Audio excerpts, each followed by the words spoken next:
안녕하세요. 솔라나 레시피입니다. 오늘은 솔라나 ETF에 관하여 이야기해 보겠습니다. 암호화폐 관련 기업들이 ETF 승인을 위해 발벗고 노력하고 있는 것을 보신 적이 있으실 겁니다. ETF는 투자자가 직접 매수하지 않고도 여러 자산에 베팅할 수 있는 펀드로 주식처럼 증권거래소에서 거래됩니다.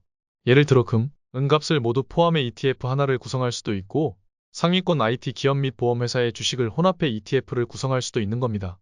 ETF가 승인된다면 투자자들은 디지털 지갑을 개설하거나 암호화폐 거래소를 거치는 번거로움 없이 손쉽게 솔라나에 투자할 수 있게 됩니다. 그리고 각종 금융사가 ETF 상품 판매를 위해 솔라나를 사들이기 시작하여 시장엔 수십억 달러가 유입될 것으로 예상되고요. 결론적으로 암호화폐 투자에 어려움이 있는 소외된 투자자들을 불러 모을 수 있고 금융사들이 사익을 위해 대량의 솔라나 매입이 발생하는 것이죠. 한번 과거 비트코인 ETF 승인 당시 지표를 확인해 봅시다. 2024년 비트코인이 미국에서 현물거래소 상장펀드 ETF가 출시되었습니다. 거래소 상장펀드 출시 이후 기관들의 채택과 국가의 전략적 움직임에 힘입어 현재 10만 달러를 넘게 되었고 현 ETF 상품은 총 110만 비트코인 이상이 보관되어 있는 것이 확인되고 있습니다. 이는 총 1100억 달러로 원화 158조 8950억 원에 해당하는 가치입니다. 또한 이런 ETF 승인은 자금 유입에 새로운 파이프라인을 만들어주는 동시에 정부 기관의 신뢰성을 제고해줍니다. 현재 트럼프 정부의 친암호화폐 정책들로 인해 미국의 금융 시스템에 디지털 자산이 본격적으로 통합될 가능성이 커지고 있다고 30일 포브스에서 보도했습니다. 트럼프 정부는 과거 비트코인을 사기라고 일축하였지만 ETF 승인 이후 암호화폐 업계에 강력한 푸시를 약속하며 친암호화폐 정책으로 선회하였습니다.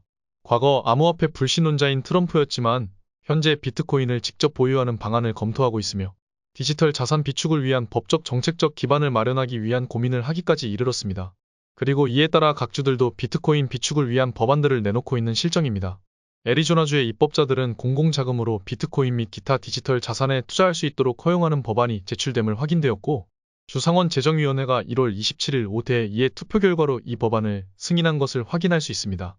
또한 일리노이주도 비트코인을 금융자산으로 보유하는 목적을 위한 주 재정부의 특별기금으로 전략적 비트코인 준비금을 만드는 것에 대해 제안이 오가고 있고 텍사스 또한 위 두 주들과 동일하게 공화당 하원의원을 중심으로 전략적 비트코인 비축 법안이 하원에 제출된 상태입니다.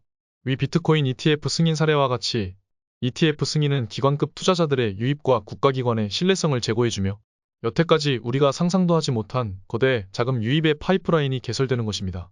기존 2024년 7월 각 기관들은 솔라나 ETF를 상장하기 위한 제안을 제출했지만 SEC로 인해 거부 또는 철회되었습니다. 이후 11월 중순에 다시 신청하였지만 또 거부당했고요.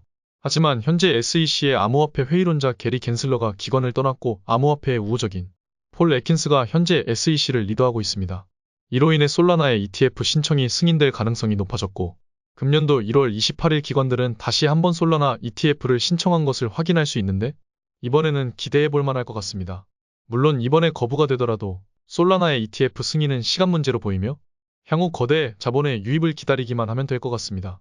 오늘의 영상 여기까지입니다. 감사합니다.